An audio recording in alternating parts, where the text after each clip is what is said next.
Good day, folks. This is Greg Judy at Green Pastures Farm. Today, we're getting ready to use this tire tank. This is a brand new one that we put in, and we've got the pad all put in, rock, and there's a geotextile underneath here. And David is actually lengthening the float. So it's got a brass valve on it, and it works kind of like your bathroom. So if you flush the toilet, the float drops and it lets in more water. And Isaac and Connor actually put this in just while David and I were up doing another job. And you can see down in there, that's the float, or that's the drain right here. So the way it works is the cows come up, and when they drink, that float drops down and opens up the valve. And this has got a 2-inch valve on it. So when they drink, there's a ton of water. The pond's up there. That's the dam of the pond. So I put the pipe in when the dam was built. And here's the shutoff right here. I'm not going to try and pull that off of there, but there's a shutoff underneath that PVC cap. And then this is the pond. I lost the limb. What big old black oak is starting to die. I'm make some firewood out of that. Anyway, you can see up here, this is a beautiful pond. It's down probably a good foot. We just haven't had any rain this winter to speak of. Yeah, it's down a good foot. It may be a foot and a half. But you know, it's probably, I'd say that pond's 3/4 of an acre. Out in the very center is probably about 9 to 10 feet. And when that thing's full, that standpipe, you can only see about 3 inches of it. So it's down, oh shoot, I would say 15 inches. Just looking at that at the downspout there. But it's got a lot of big blue stem. That's what that tall grass is, the big blue. I like big blue stem. You can see it, it's growing around the dam here. When we seeded this, the hay that we used, once the dozer left, some of it has some big blue stem in it. We got a decent stand, a really decent stand. Did you get it? David's working in water down there. It's like 32 degrees. It doesn't have ice on it, but it's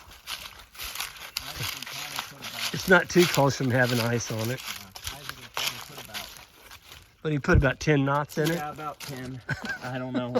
I didn't know you had to put that many, but... How many you got left untied? Just one. I stopped to... But your hands are probably froze. I stopped to get circulation just now, so, you know, because I don't want to just let it go, I guess. Right. Oh, come on, Nod. So what we use for string, folks, they send you, when you buy these floats, they send you a little piece of string. And I use poly braid, that mixed metal. Boy, I mean, I've never had one break because it's got steel strands, plus it's got the, you know, the really heavy nylon. Oh, you got it. Yeah. Okay, now keep track of where you're at. Yeah, okay, I've gone up an inch. What you think, 2 inches? 2 inches. What you think? You think 2 inches is going to fix it or a little more? I would go, yeah, right there. Right there. Let's go with that. So tie you one knot and then put a slip knot right behind it. I don't need to do 10 knots? No, you don't need to do 10 knots. Thank you, Lord. I'm serious, man, Greg. Oh. This is a product of some of our sawmilling. So we were actually able to use a lot of the beams. These are cedar logs that we milled off of our farm, which normally would have been probably burned up in a brush pile. And then these fiberglass posts, these are the posts that we sell. And matter of fact, we've been sold out for over a year, and we finally got some in, and we're starting to cut on some of those. So there will be some fiberglass corner posts available. Those are 2.5 foam filled right there, and they're driven in the ground about 5 feet. So there's only like 2 feet of them sticking up. And that board there needs a screw in it. Oh, it's got a screw, but it broke off. Huh. We need to bring some 4-inch screws over here, David. Yeah. That needs to be, yeah. Is that? Oh, shoot. It just needs to be sealed down. Yeah. Okay. There we go. Yeah. 4-inch screws. We've got about 3 foot of rock on this side. So there's about 16 ton of rock in there. And the key, folks, is to try and get a pad made with 1 dump truck load of rock. If you've got to haul another load, it's expensive. I mean, there's $500 worth of rock here. When I bought it, this has been in the process for a while. I think I gave $400, but now it's, you know, diesel fuel's going up, rubber tires are going up if you can find them. Everything is going up, so you don't want to be hauling rock in here. This has got geotextile underneath it. This is 1.5 inches clean. This is what I put in. And that tire there will hold 800 gallons of water. So we can run about 400, 500 head in here, and they're not going to run out of water, which is pretty. It's nice to see, you know, 20, 25 cows come here and circle around that, and everything drinks and your water supply does not drop. That's pivotal. So it's a great watering system. Isaac was talking about the other day, you know, in the wintertime, these are just, I mean, oh, these things are bulletproof, I feel like. I mean, we cut the ice, but yeah, clean water, and, you know. The cattle are standing on this versus mud. That's a big deal, too. Yeah. And then just frost-free, you know, and not and you can actually, they actually are scalable. They actually work. They're not for 20 cows. Right. You know. I like the rock skirts, and we're still putting in some of those. Yeah. But, you know, these are nice, too. It's hard for me to pick between the two. I mean, I like them both. This tire tank with this pad and the geotextile fabric underneath it, and the rock, and if you had to buy those timbers, this is a lot more expensive setup than just a rock ramp. Yeah. A rock ramp's going to cost you about $1,000. This one's a bit cleaner, really. It is. It's just a nice, clean outfit, and it keeps your cattle, you know, completely out of the pond. That's right. So we ran our drain. You can see that black pipe coming out down. It looks like a big. I looked at it a while ago. I go, what's that big snake doing down there? We use corrugated 4-inch. It's the cheapest drain pipe you can get, and I trenched it in. Just make sure your drain gets, you know, 100 feet away from your water tank.